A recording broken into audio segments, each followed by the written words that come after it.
dalam nama Tuhan Yesus Kristus yang adalah firman yang hidup ini, kami berdoa. Amin.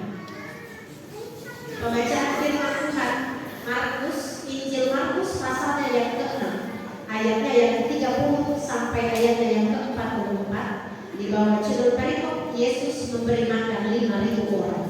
Ayat 30, kemudian rasul-rasul itu kembali berkumpul dengan Yesus dan memberitahukan kepadanya semua yang mereka kerjakan dan ajarkan.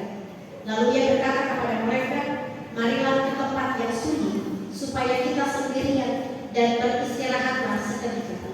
Sebab memang begitu banyaknya orang yang datang dari yang pergi, sehingga makan pun mereka tidak sempat. Maka berangkatlah mereka untuk menghasilkan diri dengan perahu ke tempat yang sunyi. Tetapi pada waktu mereka bertolak, banyak orang melihat mereka dan mengetahui tujuan mereka. Dengan mengambil jalan darat, segeralah datang orang dari semua kota ke tempat itu sehingga mendahului mereka.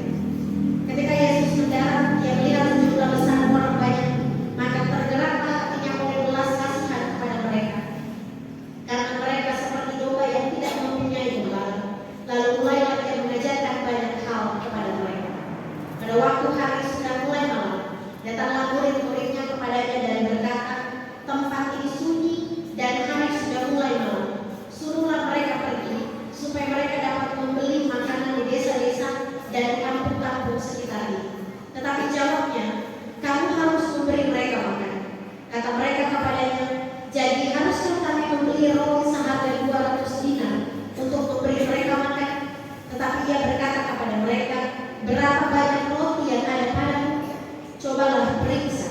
Sesudah memeriksanya, mereka berkata, 5 roti dan 2 ikan. Lalu ia menyuruh orang-orang itu supaya semua duduk berkelompok-kelompok di atas rumput hijau.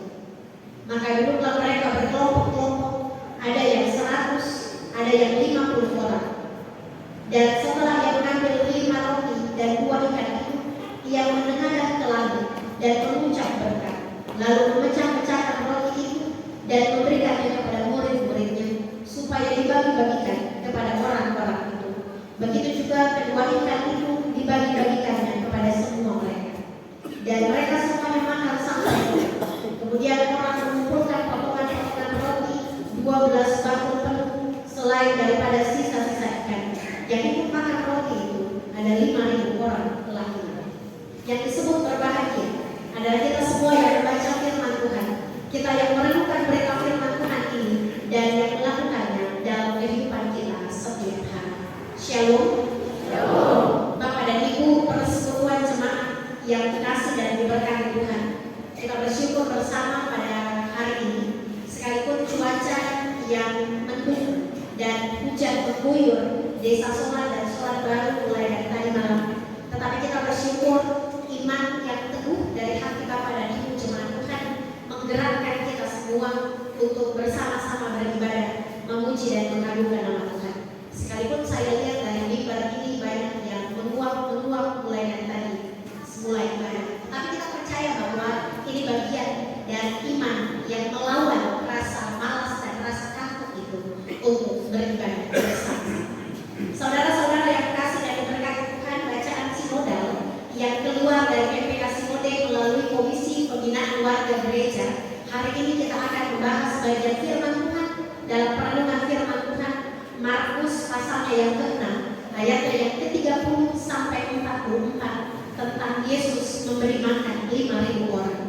Di akhir ayat, di ayat 43, orang mengumpulkan potongan-potongan roti 12 bakul penuh selain daripada sisa-sisa. Ada beberapa mock di media sosial, secara khusus di Facebook, mengatakan kenapa masih sisa 12 bakul. Bapak Ibu ada yang tahu? Pernahkah baca di internet, di Facebook atau di Twitter atau di TikTok dan Instagram? Katanya karena tidak ada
sehingga ditulis sebagai Injil Markus.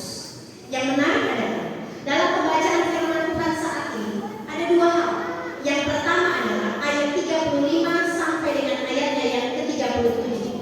Pada waktu murid-murid berkata kepada Yesus, "Ini sudah malam dan sudah larut, dan kita tidak punya makanan untuk memberi makan 5.000 orang." Yang tercatat 5.000 itu di ayat 44 hanya terhitung laki-laki. Karena dalam tradisi Yahudi atau dalam tradisi Israel, yang terhitung hanya laki-laki sebagai kaum yang lebih kuat secara psikologi. Tidak terhitung perempuan dan anak-anak. Sehingga kalau dihitung dengan perempuan, 500 kali 2, 5.000 kali 2 berarti 10.000. Belum DP anak-anak. Sehingga yang terhitung 5.000 itu baru laki-laki, belum termasuk perempuan dan belum termasuk anak-anak. Yang menariknya adalah ketika para murid berkata di ayat 36, murid-murid berkata kepada Yesus, "Suruhlah mereka pergi." Para murid memberikan pesan kepada Yesus, "Tuhan, suruh juga orang pergi. Orang tidak punya makanan. Kita tidak punya bekal untuk memberi makan 5.000 orang itu." Dan istri-istrinya bersama dengan anak-anak. Tetapi pola pelayanan Yesus di ayat 37, tetapi jawabnya, "Kamu harus memberi mereka makan." Ini pola pelayanan Yesus yang hendak diajarkan, ditransfer, hendak diwariskan oleh para rasul pada saat itu adalah tadinya mindset para rasul adalah mereka berpikir dan mengurus perut sendiri, mereka berpikir cari aman, mereka berpikir untuk diri sendiri, mereka berpikir untuk mengenyangkan diri sendiri, sehingga mereka mengasingkan diri ke tempat yang sunyi. Tetapi Yesus berkata bahwa kita harus memberi mereka makan. Itu pola pelayanan Yesus.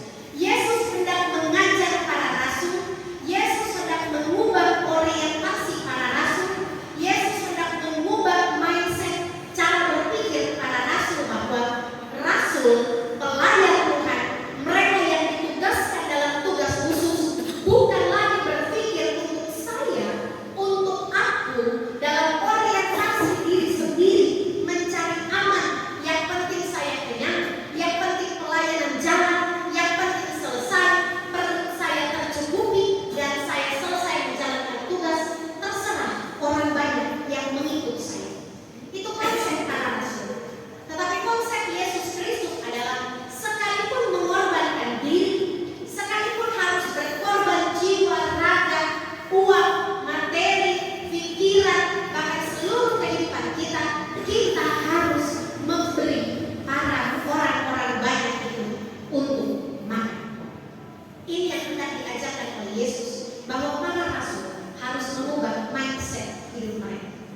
Para pelayan-pelayan harus berorientasi bukan lagi kepada diri sendiri, tetapi kepada kita, orang-orang yang dilayani oleh para rasul, para pelayan Tuhan, para hamba-hamba Tuhan yang dipanggil dalam tugas yang khusus.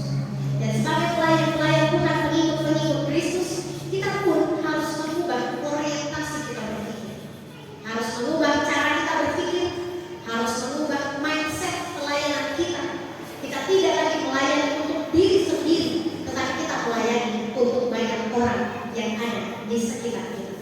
Pendeta Eka Dharma Putra dalam bukunya menulis, iman yang otentik atau asli adalah iman yang terlihat dalam interaksi dengan orang lain.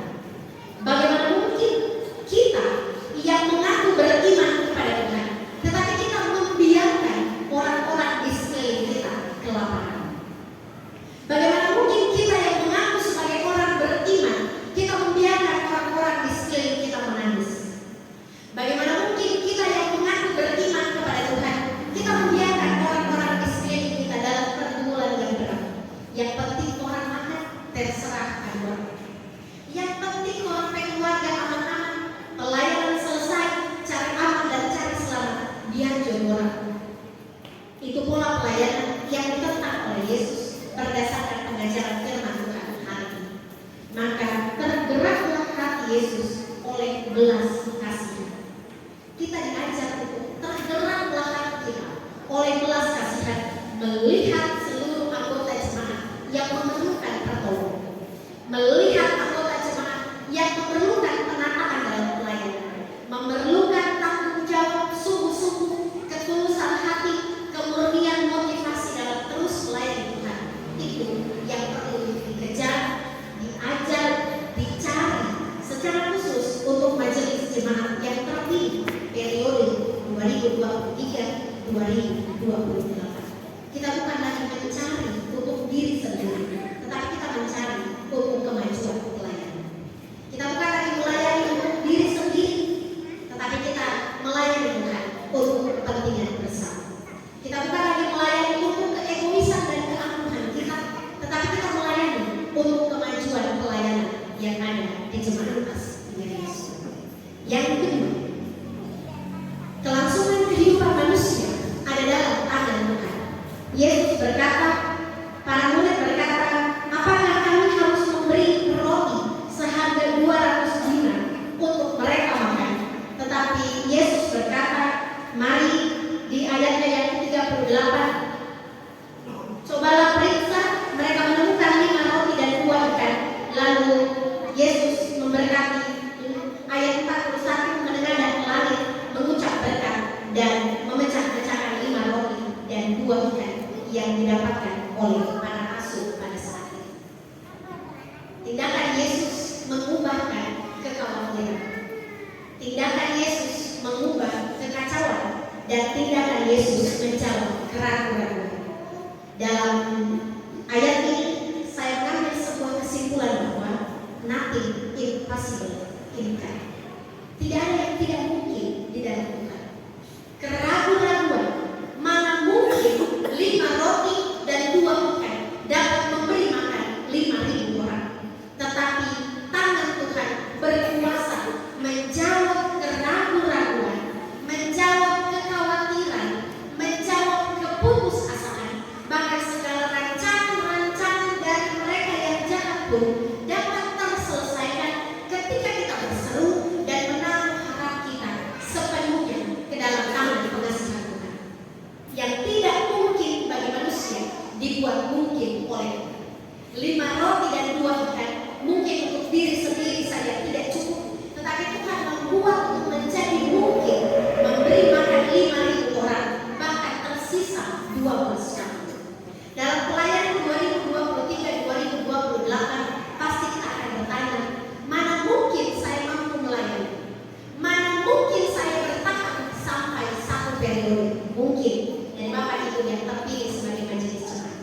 Tapi bersama dengan Tuhan, ketika kita tulus melayani, ketika kita berserah kepada Tuhan, mengucap syukur dan tulus melayani Tuhan dalam pekerjaan-pekerjaan ini, apa yang tidak mungkin bagi Tuhan, apa yang tidak mungkin bagi dunia ini, dibuat mungkin bagi Tuhan, karena kuasa Tuhan tidak terbatas ruang dan waktu. Bapak dan Ibu jemaat yang dikasihi dan diberkati Tuhan, dalam Yohanes pasalnya yang ke-6, ayatnya yang pertama, sesudah Yesus berangkat ke seberang danau Galilea, yaitu danau Tiberias.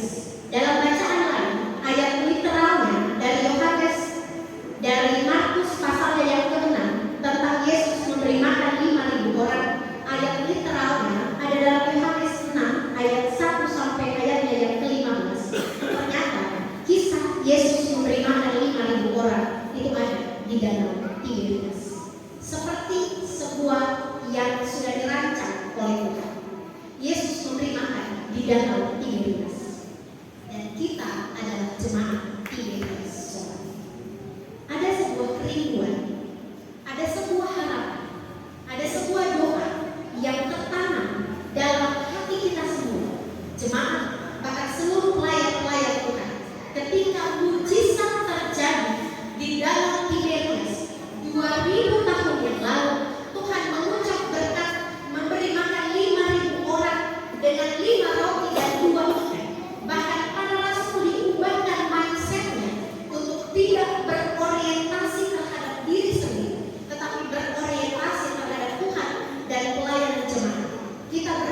dan kita dijawab oleh Tuhan.